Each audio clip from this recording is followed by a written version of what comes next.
Episode की starting में हम एक ट्रेन को अपने रास्ते से काफी ज्यादा तेज गुजरते देखते हैं और उस ट्रेन के अंदर एक आदमी जो कि कहता है कि रफ्तार को गिरने मत देना, अगर हम रुके तो हम मरे। और एक लड़की को अनाउंसमेंट करने के लिए कहता है और वो लड़की एक पाइपलाइन के थ्रू अनाउंस कर देती है कि हम अबैंडन स्टेशन से जा रहे हैं, सभी के सभी लड़ाई के लिए तैयार हो जाओ। और अचानक ही किसी वजह से वो ट्रेन काफी जोर से कांपती है और हमें ट्रेन की छत के ऊपर काफी ज्यादा मॉन्स्टर्स देखने को मिलते हैं, जिनको वैसे तो काबाने कहा जाता है। और वो काबाने ट्रेन को तोड़कर अंदर आने की कोशिश करने लगते हैं और एक काबाने तो एक वेंट से अपना हाथ बाहर निकालकर एक लड़की पर अटैक कर देता है, लेकिन उससे पहले वो काबाने उसे बाल खींचकर मार देता है। उसके पास वाला आदमी अपनी गन से उस काबाने पर अटैक कर देता है और सभी ऐसा ही कर रहे थे, उस वेंट के थ्रू काबाने को गोली मारकर। पर एक आदमी की गन को काबाने वेंट से बाहर खींच रहा होता है। ये देखकर उसका दोस्त उसकी मदद करने लगता है। वो दोनों गन को तो अंदर खींच लेते हैं, पर वो आदमी देखता है कि उसके दोस्त को काबाने ने बाइट कर लिया है और बाकी उसे सुसाइड बैग देकर उसे फोर्स करने लगते हैं कि तुम ये कर सकते हो, तुम्हें ये करना ही पड़ेगा, हमें अपनी हिम्मत दिखाओ। और वो आदमी भी अपने आप को सुसाइड बैग से मार ही लेता है। और हमें यहाँ पर पता चलता है कि 20 साल पहले इन मौतों के लोग दीवारें बनाकर काबाने से बचते आए गए हैं।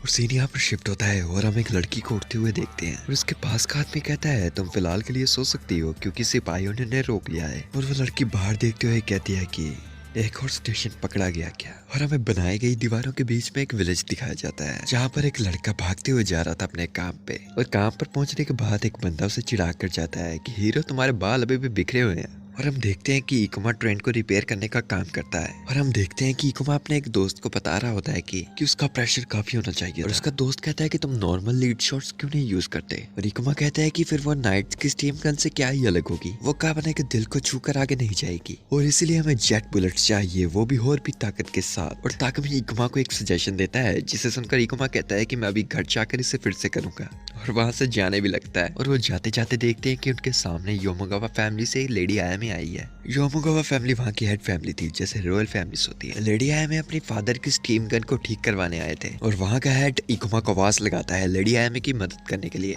और इकुमा के आते आते सभी से चिढ़ा रहे होते हैं तुम्हारी बारी आ गई हीरो।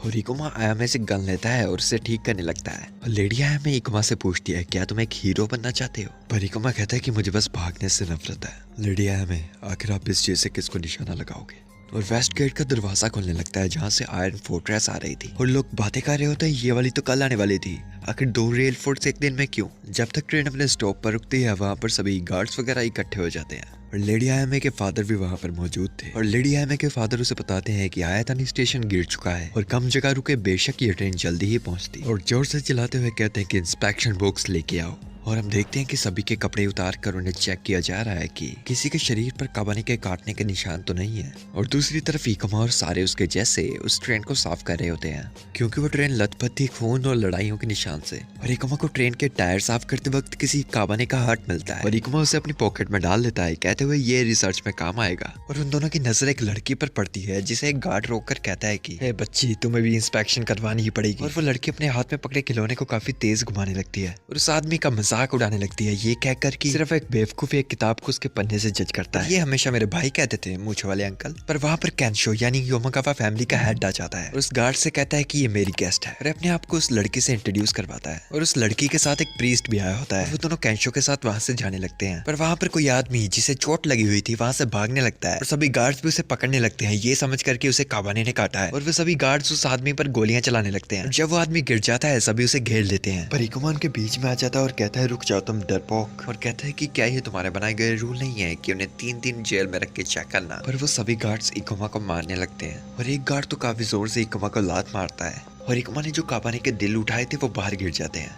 और वो गार्ड्स उस पर इस चीज का क्वेश्चन करने लगते हैं कि ये तुम्हारे पास क्यों है। और मौका देखकर दूसरा आदमी वहां से भागने लगता है पर सभी गार्ड्स उस पर गोलियां चला देते हैं और वो आदमी मर जाता है। हाँ मतलब कि वो एक काबाने नहीं था क्योंकि काबाने उन गोलियों से नहीं मरते। और योमोगावा फैमिली का हेड कैंशो उसके पास आकर कहता है कि तुम अपनी जिंदगी सिर्फ इसलिए एंजॉय कर पाते हो क्योंकि एक गार्ड तुम्हें हमेशा प्रोटेक्ट कर रहा होता है। और इकुमा कैंशो के पास आते हुए बोलता है कि मैं भी लड़ूंगा, मैं जो चीज बना रहा हूँ वो बस तैयारी होने वाली है। पर कैंशो का गार्ड उस पर अटैक करके उसे वहीं पर बेहोश कर देता है और उसे जेल में भिजवा दिया जाता है क्योंकि उन्हें शक था कि वो एक काबाने भी हो सकता है। और सीन यहाँ पर शिफ्ट होता है और हम देखते हैं कैंशो और प्रीस्ट को कुछ बातें डिस्कस करते हुए। और प्रीस्ट के साथ वाली लड़की थोड़ा बोर हो रही होती है इसलिए वो वहां से चली जाती है। और लेडी आयामे जो आर्चरी की प्रैक्टिस कर रहे थे नोटिस करते हैं उस लड़की को जाते हुए पर वह लड़की उन्हें चुप करने का संदेश देखकर वहां से चल पड़ती है। और सीन यहाँ पर शिफ्ट होता है और हमें इकुमा दिखाया जाता है जो जेल में बंद था। और वो लड़की इकुमा के पास आकर कहती है, ओह तुम तो वो बॉडी इकट्ठा करने वाले हो। और वो लड़की इकुमा को अपना नाम बताती है जो कि मुंह में था, और वो बताती है कि वो नाम उसके भाई ने उसे दिया था। और मुंह में इकुमा से पूछती है, क्या तुम्हें पता था जिस इंसान को गोली मारी गई है वो एक काबाने नहीं था? पर इकुमा का मानना था, मुझे पता तो नहीं था, लेकिन मैं उस चीज को इग्नोर थोड़ी ना कर सकता था। और वो लड़की इकुमा को कहती है, ये काफी ज्यादा नॉर्मल है डरना, और डर में इंसान उस चीज को मार देते हैं जिससे उन्हें खतरा लगे। पर इकुमा कहता है कि अगर डर के लिए हमें अपनी इंसानियत खोनी पड़े तो मैं उस चीज को एक्सेप्ट नहीं कर सकता। और यहाँ पर सीन शिफ्ट होता है और हमें ताकुमी दिखाया जाता है जो कि कह रहा होता है इकुमा कितना ज्यादा बेवकूफ है। पर वो लड़की जो उनको सूप डाल रही थी, जिसका नाम काजिका होता है, वो कहती है कि जो भी उसने किया वो हम नहीं कर सकते थे। और ताकुमी कहता है तभी वो एक बेवकूफ है। और यहाँ पर सीन शिफ्ट होता है और हमें कुछ गार्ड्स दिखाए जाते हैं जो ट्रेन के आने जाने का ध्यान रखते हैं, और उन्हें ट्रेन आती दिख जाती है तो इसलिए वो ट्रेन के ट्रैक्स को खोल देते हैं। पर वो नोटिस करते हैं कि वो ट्रेन काफी ज्यादा तेज रफ्तार से आ रही है। और ट्रेन के थोड़ा सा करीब आते ही वो नोटिस करते हैं कि ट्रेन के ऊपर काबने ही काबने हैं, और वो डर के ट्रेन के ट्रैक को फिर से बंद करने की कोशिश करते हैं। पर वो ट्रैक को सही टाइम पर बंद नहीं कर पाते, जिसकी वजह से ट्रेन ब्रिज के साथ क्रैश हो जाती है, और वो ट्रेन दीवारें तोड़कर अंदर गिर जाती है, जिसकी वजह से वहां पर बहुत ही बड़ा एक्सप्लोजन हो जाता है। और अब वो सब काबने विलेज के अंदर आ चुके थे, और वहां पर इकट्ठा हुए गार्ड्स अपनी गोलियों से उन पर फायर करने लगते हैं। पर काबने पर उस चीज का ज्यादा असर नहीं हो रहा था, और वो काबने उस गार्ड्स को मार देते हैं, और उस जगह को अलार्म कर दिया जाता है कि काबने आ चुके हैं। और सीन यहाँ पर शिफ्ट होता है और हम देखते हैं कि इकुमा एक सुई से उस जेल के ताले को खोलता है जिसमें वो बंद था, और उसी रास्ते की ओर भागने लगता है जहाँ से लोग भागकर आ रहे थे,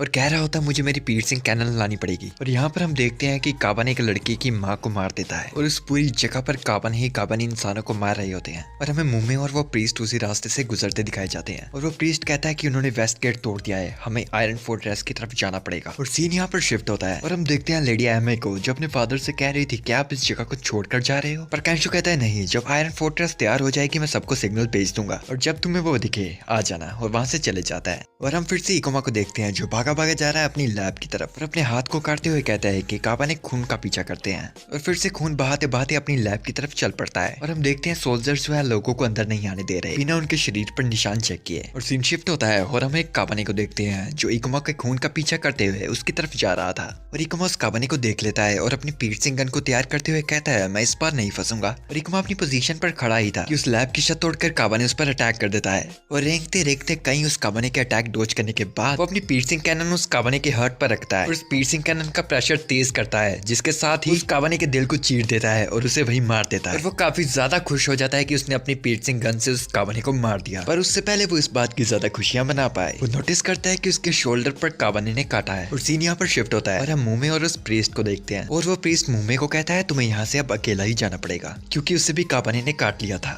और वो मुंह में को कहता है कोंगाकू पहुंचो और मास्टर का अगला ऑर्डर निभाओ, और साथ में ही अपने आप को सुसाइड बैग से उड़ा लेता है, और मुंह में उसे ब्लेसिंग देकर वहां से चली जाती है। पर उसके रास्ते में एक काबने आ जाता है, और दूसरी तरफ हमारा इकुमा अपने हाथ को लोहे की रोड से दबा कर रखता है ताकि वो वायरस उसके दिमाग तक ना पहुंचे, पर वो वायरस उसके शोल्डर तक आ जाती है। और यहाँ पर मुंह में के सामने एक काबने खड़ा था, और मुंह में उस काबने को देखते हुए अपने गले में बंधे रिबन को उतारती है। और यहाँ पर फिर से सीन इकुमा पर आता है, और इकुमा अपने गले पर एक बेल्ट से बांध लेता है और एक मशीन के सहारे उसके प्रेशर को दबा के रखता है ताकि वो वायरस उसके दिमाग तक ना पहुंचे। पर वो वायरस पूरा कोशिश कर रही थी उसके पूरे शरीर पर काबू करने का, पर इकुमा हार नहीं मानता और कहता है मैं फिर से कभी भी भागूंगा नहीं। और अपनी पास्ट की मेमोरीज को याद करता है, और अपनी पूरी मेहनत से फाइनली वो उस कर्ज को अपने दिमाग में जाने से रोक लेता है, और उस बेल्ट के प्रेशर को ढीला करता है ताकि उसका गला न दब जाए। और लंबी सांसें लेते हुए कहता है मैं वो पर्सन बनूंगा जो अपने आप पर प्राउड कर सके। और दूसरी तरफ हम देखते हैं वो काबने मुंह में की ओर काफी तेज भागता हुआ आता है, और मुंह में अपनी अटैक पोजीशन में आती है और सीधी लात घुमाकर मारती है उसके सिर में और उसे धड़ से अलग कर देती है।